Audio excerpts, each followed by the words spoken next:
Muttaqin. Siapa orang takwa ini? Ayat 3-nya. Alladzina yu'minuna bil ghaib wa yuqimunas shalah. Yang sempurna salatnya. Jadi kalau salatnya benar, baik ditunaikan, maka selesai persoalan. Makanya mohon maaf, urusan salat ini Nabi begitu ketat, Pak. Bu ya. Persoalan salat Nabi sangat ketat. Anda salah sedikit saja itu diminta diulangi. Bukan cuma kita tuh. Saya sering katakan hadis ini di Al-Bukhari nomor hadis 751, 757, dan hadis Muslim nomor hadis 397. Babnya babul musyi fi shalah, bab tentang orang yang salatnya bermasalah. Qila bima ma'na ja'a rajulun ila Nabi sallallahu alaihi wasallam. Datang seorang lelaki pada Nabi sallallahu alaihi wasallam, namanya Khalad Az-Zuraiqi, kan? Kemudian fadakhala ila Masjidin Nabawi, masuk ke Masjid Nabi, fa shalla bi jambin Nabi, salat di samping Nabi. Setelah tuntas salatnya, falamma sallama yaminan wa shimala, setelah salam ke kanan dan ke kiri, faqala lahu Nabi sallallahu alaihi wasallam. Nabi sallallahu alaihi wasallam langsung berkata pada orang ini, "Shalli fa innaka lam tusalli." Anda silahkan salat lagi karena Anda belum salat. Padahal sudah salam. Fa'ada salatahu 3 marat, maka diulangi salatnya sampai 3 kali. Faqala lahu Nabi sallallahu alaihi wasallam mithla ma kana. Tapi Nabi tetap mengulang kalimat yang sama. Shalli fa innaka lam tusalli. Anda salat lagi karena Anda belum salat. Kemudian dia berkata, "Ya Rasulullah, ma uhsinu ghairah." Ya Rasulullah, saya tidak bisa lebih baik lagi daripada ini. Alimni, tolong ajarkan saya. Maka diajarkanlah oleh Nabi, lihat kalimatnya, idza qumta ila shalah asbaghul wudu. Kalau salat kamu ingin sempurna, perbaiki dulu wudunya. Begini cara menyempurnakannya. Diajarkan dari awal sampai akhir. Tsumma istaqbilil qiblah, menghadap ke kiblat. Begini caranya. Tsumma fakabbir, kemudian bertakbir. Dari takbir sampai salam. Setelah tuntas pelajaran itu, kita mendengar kalimat sampai hari ini. Di Al-Bukhari nomor hadis 651. Sallu kama ra'aitumuni usalli. Salatlah kalian persis seperti melihat saya salat. Dilihat dulu Nabi salat, baru dari situ kita praktekkan. Ya, kenapa sampai seketat itu? Ya, mohon maaf, Nabi tidak butuh dengan salat kita, tapi Nabi menginginkan dengan salat yang benar, semua hajat kita bisa dituntaskan oleh Allah Subhanahu wa taala. Jelas di sini? Nah, sekarang muncul persoalan kedua. Ini ada orang punya masalah subuh nih, ya, sampai dengan zuhur. Sedangkan dia tidak bisa menunda. Jadi ada persoalan yang bisa dimohonkan dalam doa biasa di luar salat. Ada persoalan yang saat salat dituntaskan oleh Allah. Ada persoalan yang saat ada persoalan kita bisa berdoa langsung minta. Ud'u rabbakum tadarruan wa khifatan dunal jahri, ya, wa khifatan dunal jahri. Quran surah ke-7 ayat 204. Kalau punya persoalan, ayo mintakan kepada Allah. Sebut namanya Al-Asmaul Husna. Ya, bahkan di Quran surah 17 itu dari ayat yang 111, ya, ayat yang terakhir, 2 ayat sebelum akhir, itu jelas disebutkan. Qulid'ullaha awid'ur-rahman ayyamma tad'u falahul asmaul husna. Setiap punya masalah, cepat sebut nama Allah, berdoa. Berdoa. Sebut namanya. Kalau paham betul, cari nama yang sesuai dengan kebutuhan kita. Allah sudah sediakan nama-nama indah terbaik yang sesuai dengan kebutuhan kita. Misal, kita punya masalah, sebut namanya Ya Al-Fattah. Rizki, sebut Ya Razzaq. Ada orang iseng, ya, misal menjelek-jelekan kita, fitnah dan sebagainya, sebut Ya Al-Jabbar, minta perlindungan. Ada masalah luar biasa, sebut Ya Sabr. Ya. Tapi nggak usah disebutkan semuanya, ya. Kadang saya suka dengar para ibu terutama disebut semua namanya, Ya Allah, Ya Rahman, Ya Rahim, Ya Malik, Ya Qudus, ya, semuanya. Ya antum tadinya nggak butuh, jadi dikasih, jadi repot tuh kan. Nggak punya masalah, sebut Ya Sabr, akhirnya dikasih masalah. Sudah diberikan mengeluh lagi, kan? Dicari salah satu yang sesuai dengan kebutuhan aja. Cari salah satu, Ya Allah, Ya Al-Fattah, Ya Allah, Ya Al-Quddus, Ya Allah, ya seterusnya. Baik, itu di luar salat. Nah, sekarang bagaimana kalau ada masalah-masalah yang sifatnya sangat serius, yang kebanyakan orang mengatakan ini nggak mungkin nih, nggak mungkin sembuh nih, nggak bisa ini mustahil. Jadi semua sudah angkat tangan. Sedangkan persoalan itu sifatnya mendesak, ya, tidak bisa menunggu waktu salat berikutnya karena persoalan tertentu, ya. Tayyib. Dari sinilah kemudian ada 2 hadis yang dari 2 hadis ini kemudian ulama berbeda pendapat dalam menilainya. Hadis ini berbicara tentang salat yang khusus ditunaikan di luar waktu-waktu yang telah ditetapkan, bukan yang fardu tadi, dan bukan salat sunnah biasa, bukan syuruk, bukan duha, bukan rawatib, tapi satu salat yang dikhususkan dikerjakan, alhamdulillah, ketika terdapat persoalan tertentu yang sangat urgen, yang makhluk sudah mengatakan ini tidak mungkin atau bukan urusan makhluk lagi. Maka dari sini kemudian diistilahkan dengan salat hajat dalam pembahasan fikih, bukan salat yang pertama tadi. Jelas di sini? Nah, pembahasan ini sebetulnya ada di satu kitab yang sama, cuman beda satu nomor. Sebentar. Di At-Tirmidzi. Di At-Tirmidzi.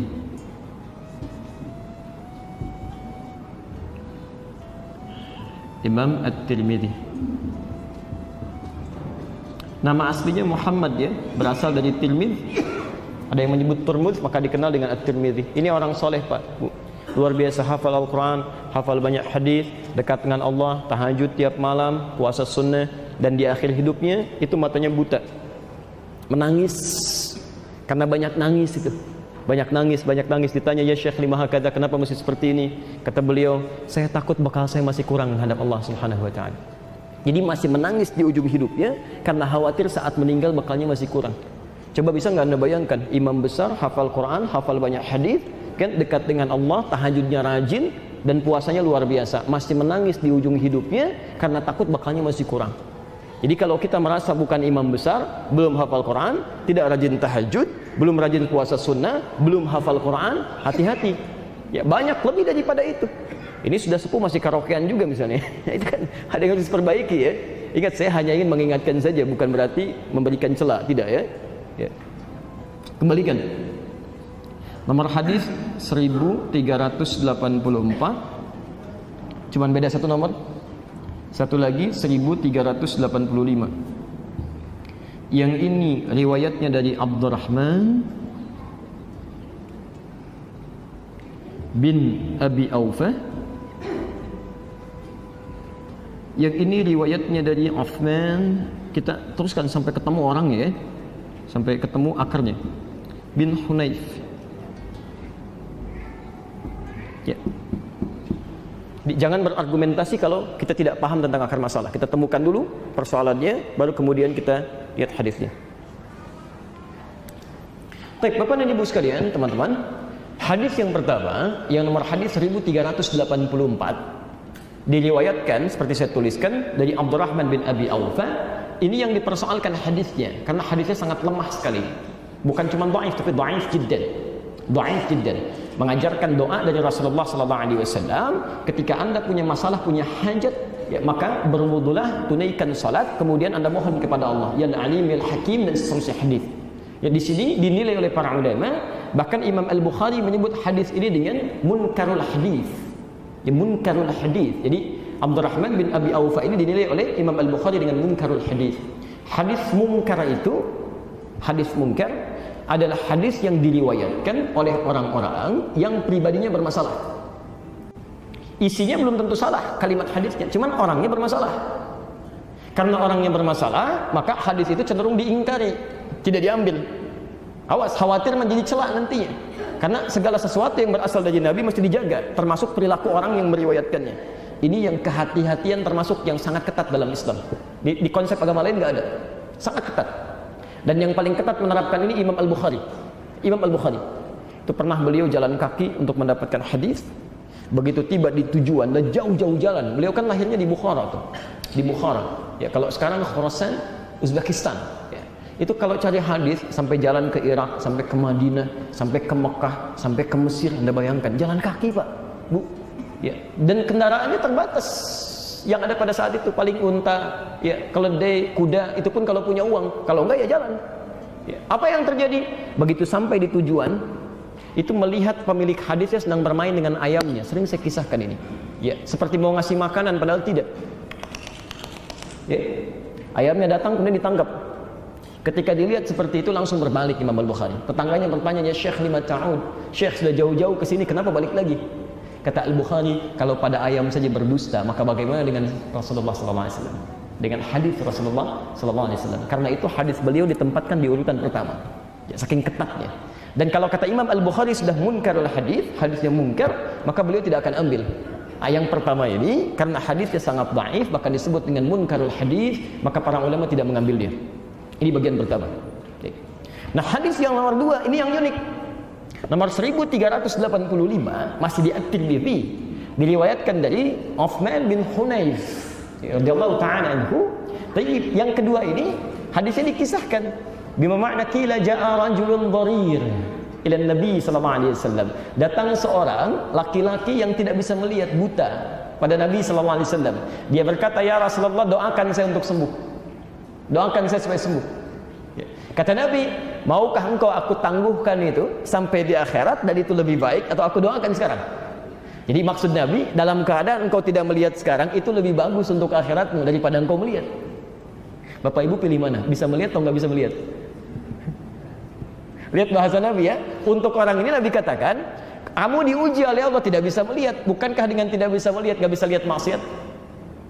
Nggak bisa lihat tayangan-tayangan yang tidak baik, gambar-gambar yang tidak elok, gitu kan? Nggak bisa melihat yang awas, yang dilarang oleh Allah Subhanahu Wa Taala. Dibandingkan dengan kamu saat ini mau melihat, tapi berpotensi banyak maksiat lagi. Ayo pilih mana? Tidak bisa melihat, terjaga dari maksiat, atau bisa melihat tapi berpotensi banyak maksiat. Pilih mana? Dan tidak ada pilihan ketiga dan tidak boleh maksa. Yang paling bagus ya bisa lihat tidak maksiat kan? Bisa lihat tidak maksiat. Makanya kaidah Quran mengatakan yang ketiga itu yang pertama. Yang ketiga, Quran surah ke-24 ayat 30 untuk laki-laki, ayat 31 untuk perempuan. Ya. Wa qul lil mu'minina yaghuddu min absarihim. Katakan pada pria-pria beriman, jaga pandangannya. Ya. Ghaddul basar itu lihat yang baik-baik. Kalau yang tidak baik menurut Allah cepat palingkan. Jadi fungsi mata kita kalau masih bisa melihat, lihat yang baik-baik aja. Ya, lihat orang sholat, ada kebaikan. Ketika kita melihat orang sholat tergerak untuk sholat, ada pahala di situ. Lihat mushaf, ada pahala di situ. Masya Allah. Apalagi kalau sudah suami istri itu, ya jalan melihat kebaikan di istrinya, melihat kebaikan di suami, ada pahala di situ. Ya, ada banyak pahala kebaikan. Lihat anak, kemudian muncul kasih sayang, muncul doa, ada pahala di situ. Jadi sebetulnya kalau Anda bisa melihat yang baik-baik, kenapa lihat yang tidak baik? Cuman untuk orang tadi, ya, karena Nabi memahami keadaannya, ya, dengan berita dari Allah Subhanahu Wa Taala, tapi berupa tawaran. Kamu ingin ditangguhkan sampai di akhirat, bisa lihat lagi dalam kebaikan, kan? Atau ingin sekarang, tapi Nabi tidak mengatakan kalau lihat kamu berpotensi maksiat, tidak. Ya, itu bagian penafsiran tadi. Tapi orang itu memilih dahulu. Doakan aja sekarang. Jadi dia memilih untuk melihat. Yang dengan itu dia coba jaga supaya penglihatannya diarahkan pada yang baik-baik. Seperti antum dari pilih yang ketiga. Baik ya. Maka apa yang terjadi? Nabi mengatakan, "Faliyatawadda", ambil wudu. Ambil wudu. Kemudian setelah dia berwudu, diminta falyuhsinus shalah. Kamu coba ambil wudu, tunaikan salat 2 rakaat, baguskan salatmu. Maka dibimbing doanya oleh Nabi sallallahu alaihi wasallam, diajarkan, ya. Ya Nabi ya rahmah, ya, wahai ya Allah, atas Nabi yang penuh dengan rahmat ini, mohon jadikan syafaatnya untukku, asyini bi syafaati. Sembuhkan aku dengan syafaat Nabi Muhammad sallallahu alaihi wasallam. Maksudnya dengan doa dan arahannya tadi. Maka apa yang terjadi setelah dia menunaikan salat itu, dengan izin Allah Subhanahu wa taala, sembuh matanya sekalipun divonis permanen buta pada saat itu. Baik, hadisnya sahih. Hadisnya sahih. Jadi di sini ada 2 hadis berbeda dengan kisah yang berbeda. Yang satu dhaif, bahkan dhaifnya munkarul hadis, yang kedua statusnya sahih, dan tidak sedikit para ulama hadis kemudian menilai itu sebagai hadis yang sahih pada hadis yang kedua ini. Dari sinilah kemudian ulama berbeda pendapat. Ada satu yang tetap mempertahankan hadis yang pertama. Saya ingin mendahulukan hadis yang tidak sahih dulu sebagai kehati-hatian. Oke? Dari sini mereka berpandangan tidak mempraktikkan salat hajat sekalipun khusus di waktu yang luar. Jadi mereka tidak mempraktikkan, hanya menunggu waktu salat biasa saja, dan kalau punya hajat bermohon pada Allah Subhanahu wa taala dengan doanya, tidak dengan salatnya. Sedangkan yang kedua memahami karena hadisnya ada, jadi disimpulkan kalau ada masalah yang cukup dengan berdoa biasa, tidak perlu salat. Kalau masalahnya biasa menunggu waktu salat, sampaikan. Tapi kalau pada persoalan yang sifatnya sangat khusus, orang mengatakan mustahil, ada yang dioperasi, dokternya mengatakan ini nggak bisa nih, nggak mungkin, ya, sembuhnya cuma peluangnya 5% saja misal, dan sebagainya, gitu kan? Dalam konteks ini, maka hadis yang kedua dipandang berlaku untuk menunaikan salat 2 rakaat, kemudian bermohon kepada Allah Subhanahu wa taala dengan doa yang pernah diajarkan oleh Nabi sallallahu alaihi wasallam di hadis itu.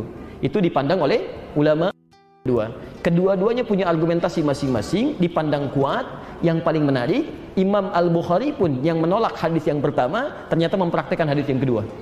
Jadi beliau menulis hadis Al-Bukhari itu yang jadi kitab sekarang selama 16 tahun, ditulis di Mekah sebagian, di Madinah sebagian. Setiap akan menulis satu hadis, beliau salat dulu 2 rakaat. Memohon kepada Allah Subhanahu wa taala diberi petunjuk. Jika hatinya tenang, kemudian diteruskan menulis. Jika hatinya masih gelisah, beliau tidak akan pernah tuliskan hadisnya. Sampai Masya Allah bermimpi dengan Rasulullah Sallallahu Alaihi Wasallam. Ya, bermimpi dengan Rasulullah Sallallahu Alaihi Wasallam. Kata beliau, inilah yang akan jadi hujjah, maksudnya alasan antara aku dengan Allah Subhanahu Wa Taala di akhirat nanti. Kalau ditanya apa hasil ikhtiar kamu sampai berani mencantumkan hadis di sini, Maka beliau menjawab, ya Allah, bukankah aku telah menunaikan salat, bermohon, minta petunjuk sampai memasukkan hadis ini di dalam bukuku. Itu kurang lebih jabaran makna yang disampaikan dari sini. Jadi dari dua hal ini silahkan Anda tinggal memilih. Ya, kalau misalnya Anda ingin praktekkan, ya itu berdasarkan keterangan hadis tadi, Imam Al-Bukhari pernah mengerjakan, tapi pada hal yang sangat khusus saja. Tapi kalau dipandang cukup dengan menunaikan salat dan berdoa, itu pun tidak ada persoalan di sini. Yang salah yang tidak mau berdoa saat dia kemudian punya masalah. Itu dianggap orang sombong oleh Al-Quran. Innal ladzina yastakbiruna an ibadati. Sungguh orang-orang